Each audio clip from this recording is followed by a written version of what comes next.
अक्षय खन्नाने 2 दिवसांपूर्वी एक Instagram story ठेवलेली होती, जी चांगलीच व्हायरल झाली. त्या स्टोरीमध्ये असं लिहिलेलं होतं की जब हीरो का काम कर रहा था तो कोई देखने नहीं आया, लेकिन अब सब लोग लेजेंड लेजेंड चिल्ला रहे हैं. खरं तर ही स्टोरी अक्षय खन्ना यांच्या आयुष्याचीच आहे. अक्षय खन्नाला आयुष्यात यश खूप उशिरा मिळालं आणि तेही इतकं मोठं मिळालं की आज त्याचं नाव घेतलं जातं, त्याच्यावर चर्चा होते, त्याचं कौतुक केलं जातं. त्यामुळे अर्थातच त्याला असं वाटणं साहजिकच आहे, कारण तो मुळातच एक फिलॉसॉफर टाईप पर्सनॅलिटी आहे.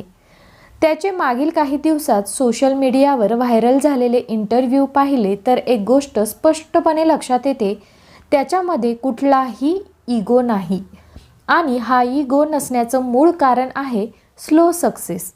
यश त्याला इतक्या हळू, इतक्या शांतपणे आणि इतक्या आरामात मिळालं की त्याच्यात इगो येण्याची शक्यताच राहिली नाही, किंवा तो आहे असं तरी वाटत नाही. त्याच्या या स्टोरीमधूनही हेच दिसून येतं. म्हणूनच आजच्या या व्हिडिओमध्ये आपण पाहणार आहोत अक्षय खन्नाची स्टोरी काय आहे, अक्षय खन्ना माणूस म्हणून कसा आहे आणि तो इथपर्यंत कसा पोहोचला. मी आहे रोहिणी पिंगळे आणि तुम्ही पाहताय रोहिणी पिंगळे स्वामी कृपा चॅनल. तर तुमच्यापैकी अनेकांनी आता जवळजवळ धुरंधर हा चित्रपट पाहिलेलाच असेल असं मी समजते. धुरंधर या चित्रपटामध्ये रहमान डाके किंवा रहमान बलोच ही जी भूमिका अक्षय खन्नाने साकारली आहे, त्या भूमिकेचं सध्या प्रचंड कौतुक होत आहे. या भूमिकेमध्ये असताना त्याने जो डान्स केला आहे, तो डान्स त्याने स्वतः कोरिओग्राफ केला आहे. म्हणजे नेमकं काय करायचं, कसं करायचं हे त्यानं स्वतःच ठरवलं होतं. तो त्या कॅरेक्टरमध्ये इतका बुडून गेला होता, इतका एकरूप झाला होता की तो अक्षरशः रहमान डाकेच बनला होता. अशाच प्रकारच्या कथा आपण छावा चित्रपटाच्या वेळी देखील ऐकल्या होत्या. ज्यावेळी तो औरंगजेबाच्या भूमिकेत होता, त्यावेळी तो अक्षरशः औरंगजेबासारखाच वागायचा, औरंगजेबासारखंच बिहेव करायचा. तो इतका त्या भूमिकेत शिरलेला होता की संतोष जुवेकर यांनी एकदा सांगितलं होतं, मी त्यांच्याकडे पाहिलंच नाही आणि हे न पाहण्याचं कारण असंही असू शकतं की खरंच समोर औरंगजेब बसलाय असं त्यांना वाटलं असेल. थोडक्यात सांगायचं झालं तर मागच्या काही वर्षांमध्ये ज्या पद्धतीने अक्षय खन्ना पुढे आला आहे आणि त्याने स्वतःला सिद्ध करून दाखवलं आहे, मग तो दृश्यम, छावा किंवा धुरंधर असो, यावरून एक गोष्ट स्पष्ट होते, अक्षय खन्ना हा बॉलिवूडमधला लांब पल्ल्याचा घोडा आहे.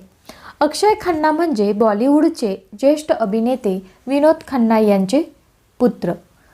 विनोद खन्ना हे एकेकाळी इतके नावाजलेले अभिनेते होते की त्यांची तुलना अमिताभ बच्चन यांच्याशी केली जायची.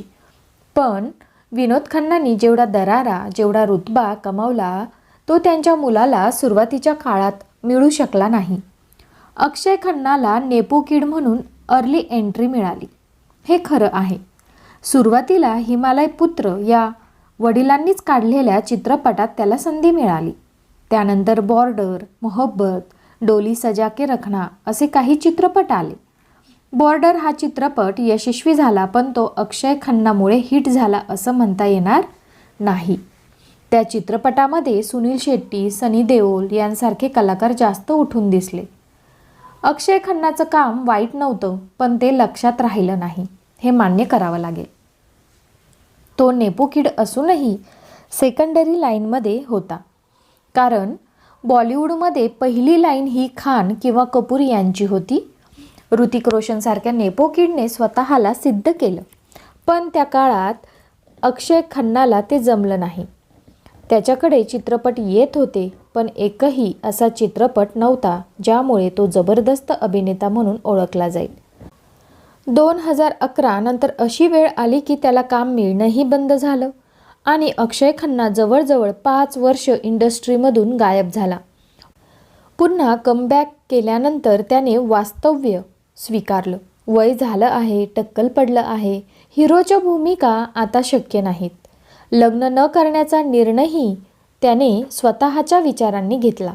मात्र त्यानंतर सेक्शन 375, दृश्यम 2 यांसारख्या चित्रपटांमधून त्याने जबरदस्त अभिनय केला. आणि मग छावामध्ये औरंगजेबाची भूमिका. तो औरंगजेब इतका खरा वाटला की आजही ऐतिहासिक विषयांवर चर्चा करताना अक्षय खन्नाचाच फोटो वापरला जातो. आणि मी सुद्धा माझ्या एका व्हिडिओमध्ये छावा मूव्ही आला तेव्हा मी औरंगजेब कसा मेला हा व्हिडिओ टाकलेला, तेव्हा त्यांचाच फोटो मी थंबनेलसाठी वापरला होता. तो व्हिडिओ व्हायरल झाला आहे, तुम्ही नक्की बघा. आणि आता धुरंधर. संजय दत्त, आर माधवन, रणवीर सिंग यांच्यासारख्या मोठ्या स्टार्समध्येही अक्षय खन्ना उठून दिसतो. आज सगळीकडे एकच चर्चा आहे, खरा धुरंधर अक्षय खन्नाच आहे. प्रत्येक फ्रेममध्ये तो परफेक्ट आहे. तो अभिनय करत नाही तर तो जगतो. कधीकधी आयुष्यात यश उशिरा येतं, पण जेव्हा येतं तेव्हा ते इतकं ठसठशीत असतं की आधीचं सगळं अपयश लहान वाटायला लागतं. अक्षय खन्ना हे त्याचं जिवंत उदाहरण आहे.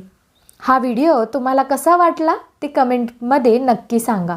अजून कोणते व्हिडिओ तुम्हाला सुचवायचे असतील कोणत्या टॉपिकवर तर नक्की कमेंट करून सांगा. आणि व्हिडिओ आवडला असेल तर लाईक करा, चॅनलला आपल्या नक्की सबस्क्राईब करा. आणि पुन्हा भेटूया पुढच्या व्हिडिओमध्ये. तोपर्यंत धन्यवाद.